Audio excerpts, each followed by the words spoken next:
What's up, y'all? Eric here, driver lineup, World's OK steering wheel holder. It's really pretty behind me there, but here's what's wild.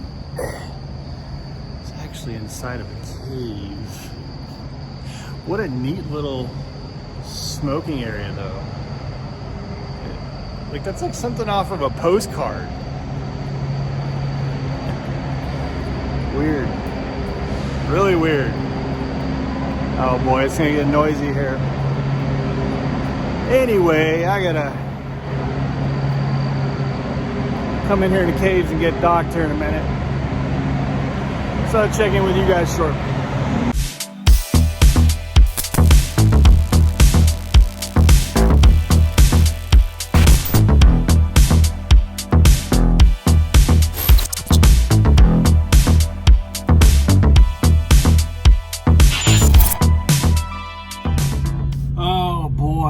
Oh my God, you guys, it is so damn humid. So humid. Like every surface, the entire trailer, the truck are soaked top to bottom, front to back. My dash inside here is soaked. It is so humid. The windshield all the way over here from Springfield. I'm over near Joplin, Missouri. The windshield just the whole way, just had to run windshield wipers the whole way just because of humidity. So humid. So I want to give a quick shout out to Joe, who has been a longtime subscriber. He's left comments and he really remembered some old school videos. He remembered back when Jen and I teamed that we used to name our trailers. If we had a trailer more than a week, we would name it. And he remembered Warhorse. So longtime subscribers, you might remember Warhorse. We had that trailer for, I think, a month. And it was just a warrior, man. Like, it had been through so much stuff. I think it had gone through a tire change, had a light fix. Like, it had just been through so much stuff with us and ran hard during that month that we had it. It was just all live loads, you know? So it was just funny to me that he remembered that. And the trailer that I had before this one was Roadhouse. I still name them. If I have them more than 5 or 6 days, I still name my trailers. You know, you build sort of a relationship with your trailers if you have them for a little bit. You know their quirks, you know their strengths and their weaknesses. It's the little things out here on the road. But the reason I ran into him is because he was attached to the trailer that was assigned to me. It was an empty trailer. He had come in with it and parked with it because there was nowhere to park at the terminal. The terminal was slammed and he'd fell asleep. Well, I come around and he's asleep in a truck and I need the trailer that's sitting on the back of his truck. So I was super bummed to have to wake him up. In fact, I tried not to. I tried to go back to outbound and say, hey, you know, driver's asleep. Is there any other empty trailer? No, that's the only one. Which I actually believe because I was waiting for an empty trailer for 5.5 hours. I had already been pre-planned and dispatched, but I was just waiting on an empty trailer that whole time. So anyway, Joe, good chat, good meeting you, and thank you for the support through all this time, and thank you for remembering Warhorse. That was nostalgic. Speaking of nostalgic moments, I'm back here at the caves in Carthage, and I may pay a steep price for it. I had a video on this, I don't know, a year and a half ago-ish, where I swore this place off. It's not that I mind the caves, it's that they always load us overweight. They always load me overweight. Like the last couple times that I've been at the caves, I've been overweight. And it is such a pain in the ass. Like, it's always a pain in the ass anyway. You guys remember the video from a few days ago. It's always a pain in the ass no matter what, but it's especially a pain in the ass here in the caves, because it can take a while to get a dock, and then it takes them a while to deal with the weight issue, and then you have to go a long way to a scale. There's not a scale like right at the exit. So it's a huge pain in the ass here, and that's just always my fear, is that it's just going to be overweight and have to come back and deal with it again. But I was super happy with this. The reason I took the load is because there were 2 or 3 loads, I want to say, available last night. I got the alignment and everything done on the truck, and there were a couple loads available last night. And this one, the pay was just crazy. It was like $2,400 for a little over 800 miles. And it goes to a place that I like to go. One of the rare few shippers or receivers that I actually like to go. Well, you know, I prefer to be home, of course, but if I have to be out here on the road, this is one that I always generally have a great experience with, to drop and hook on the other end. It's in Ohio, so it's where I like to get. I like to get to Ohio, Indiana, Illinois, Iowa. So it's kind of like to where it's where I like to get. So it's a great load, and that's why I'm back at the caves. But I really hope that I'm not just absolutely filled with regret once it gets loaded. Because, like I said, the last couple times, just crazy overweight. I think the last time, I had to go back and find the video. Last time, I want to say it was like 1,200 pounds over on the trailer, I think, something like that. And then over in Springfield, if you go, sometimes you go get drop and hooks over there. They're always heavy. I think it's cheese mostly. Man, those trailers can be super heavy. So I don't know what it is with these caves. Maybe you all have a different experience, but my experience, you can expect to be heavy as F when you leave. It doesn't matter what the dispatch says, which, by the way, that drives me absolutely batty, because I forgot to mention that in the video a few days ago where I was like 3,000 pounds or something too heavy on the trailer. I had to go get reworked twice. In the order that the customer placed, they put 30,000 pounds. There's a big difference between 30,000 and 44,600. Now, if it was 30,000 and it ended up being 33, 34,000, okay. But you're talking a 15,000 pound difference. I don't understand, I don't get what is even the point of customers putting what the expected weight of the load is. Because that's supposed to be, for us seeing it, a helpful variable, right? Like you can look at it and say, well, you know, that's going over Donner Pass, or that's going over Grapevine, and it weighs 44,000 pounds, 44,700 pounds. It might play a role in your decision whether or not to do the final confirmation of whether or not you accept that load. But it can't, and that reefer just kicked on. Sorry about that. It's gonna get noisy. But it's not a helpful variable if it's just a lie. Like, I don't know if some customers just have this default number that they just pull out of thin air and pull out of their ass and it doesn't matter, but that drives me nuts, man. Like, I would rather you just not put anything.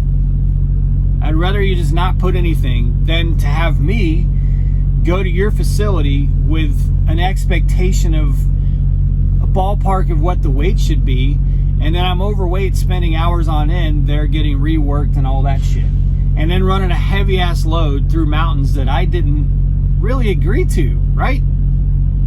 It's not really, you know, it goes back to, we do everything we say we're going to do on our end, and the other end doesn't hold up to that agreement oftentimes, and there's like no consequences. What consequences is there? You know, there's a fuel surcharge for the trip, and you can say, okay, well, that fuel seems reasonable for 30,000 pounds, but then it's 15,000 pounds more, which is, you know, 7.5 tons more, and you got to go through mountains. So then the fuel surcharge becomes unreasonable. That's what happens to me in the caves. We'll see if today's any different. Another thing is, man, one thing we didn't have down in Texas, not bad this year, maybe it's just because it's been so damn dry, is mosquitoes. I got eaten up in Springfield, man. I got mosquito bites all over the place. It sucks. Jenna would hate it. Jenna has like huge reactions to mosquitoes. Hang on, I'm getting a call from the shipper. I'll be right back. All right, I'm back. Sorry about that. So there's some good news that they called me early. Let's see how, yeah, an hour and 15 minutes early, and I'm at the dock. And man, this dock was, woo, boy, let me show y'all this. Holy crap. Look at that, that had to come through. There's this guy, so there's just no room. Let me see, so I had to go that way, back around here. There's that wall right there, really screws you up. So you got to be a precision guided missile to get through there. Woo!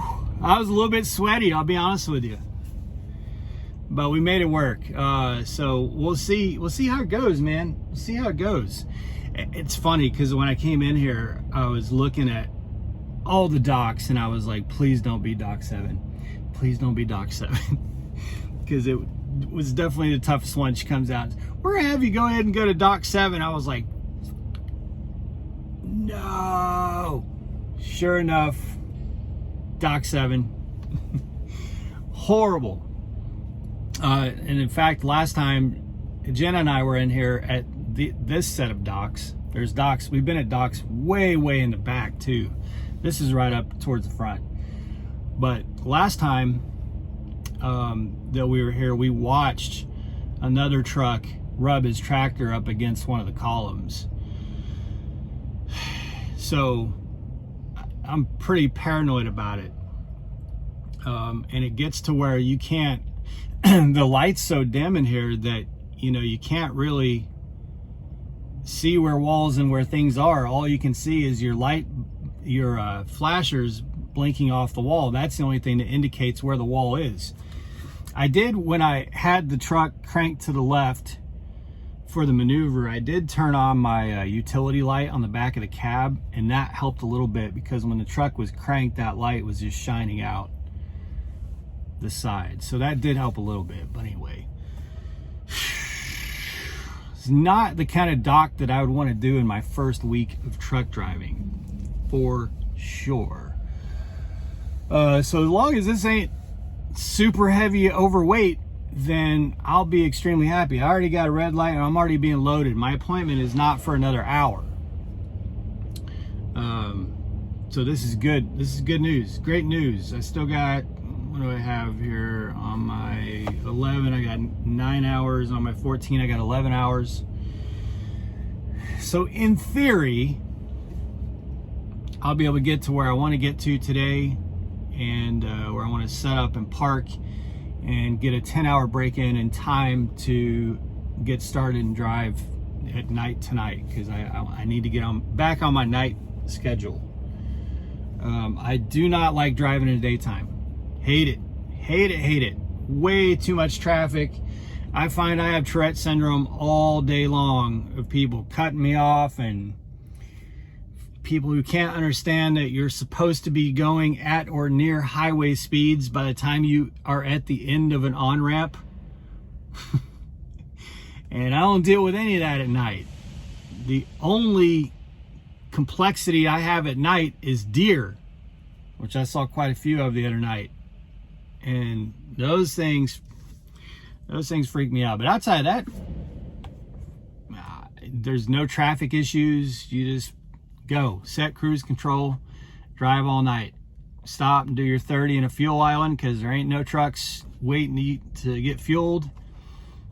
I mean, there's always a couple, but it's never, fuel islands are never super crowded at 2 a.m. So you can take your 30 in front of a fuel island and you're not holding anybody up. I love it, man. By the time I'm done, the sun comes up, there's plenty of places to park. So that's what we're going to do today. So I'm going to come back at you to close this video out with a report on whether or not I'm overweight and whether or not this becomes a cluster fudge. But so far, so good. So far, so good. This may be the first good caves experience in a while. We'll see. I'll let you know shortly. Okay, final clip here. Final clip. By the way, someone the other day blasted me in a comment saying it's disrespectful and unprofessional to wear sunglasses. Man, you must be young. Get my age. You can't, like, it's bright. And I'm faced right at the sun right now. So, good news and bad news to wrap this one up. The good news is, surprisingly, this load is light. At 30,000 on the truck and 24,000 on the trailer with the tandems all the way up. Reefer is cranking right now, and that's part of the bad news. It was supposed to be 33 degrees with a 5-degree variance, meaning it can go 5 degrees either direction. That is a really good fuel efficient setting. I like that setting a lot. But the customer changed it up, and on the bills they wanted 33 continuous. So when I called in for live depart, they said, oh, it's no big deal, we're going to change it here to 33 degrees continuous fuel hog. Well, it is a big deal when it's 105 degrees and you're going to be on this load for 48 hours. It's a big deal because that is a lot of fuel you're spending to maintain that 33 degrees continuous in the fuel hog setting. Well, it is what it is. I'll hopefully make up for that in the fact that I don't weigh a lot, so the truck is going to be extremely fuel efficient. I think I did 10 miles per gallon all the way from Joplin to where I'm at, which is exactly where I wanted to stop and do a 10. Been up since 3:15 this morning, so that's all good. The final bad thing is that one of my trucks, my other Freightliner, had a blowout on a drive tire this morning. So it's one thing after another, guys. I always tell my fleet manager that I feel like his job is like 98% problem solving, and that's really, it's not that high. But if you want to know what to expect, you're going to do in trucking, you're going to do a lot of driving and you're going to do a lot of problem solving. Whether you have one truck or 3 trucks or 10 trucks, it doesn't matter. You're constantly problem solving. And if you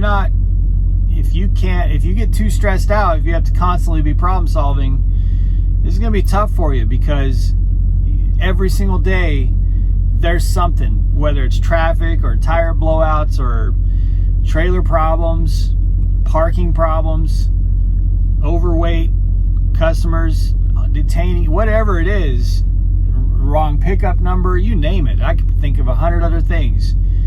They're problems that you have to figure out, and you better be patient with that because that's going to be half your job. So got a caves load successfully out, not overweight, on our way back on the road. So guys, be safe, make good decisions, always drive to thrive. Thanks for watching. Check in with you soon.